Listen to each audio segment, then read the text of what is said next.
Soda புள்ளி.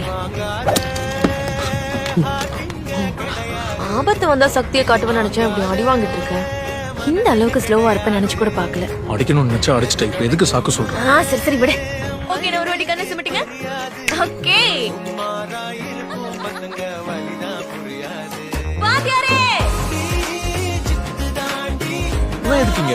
ஒரு பையனும் பொண்ணும் தனியா இருக்கிறதுனால ஆபத்து வரலாம். யாருக்கு ஆபத்து? எனக்கா? என்ன பிரிஞ்சு கஷ்டப்பட்டிய வாத்தியாரே? அது எப்பவும் என் கூடயே இருந்து பழகிடுச்சு. அதான் கொஞ்சமா மிஸ் பண்ணேன்.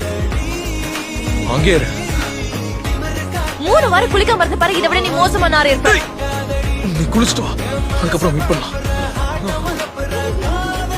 குளிச்சா கூட இனிமே உன்னை விட்டுட்டு போவாது. இந்த நாட்டம் 1 வாரம் அப்படியே இருக்கும். பைத்தியம் தொல்லை பண்றதுக்கு திரும்ப வந்துட்டு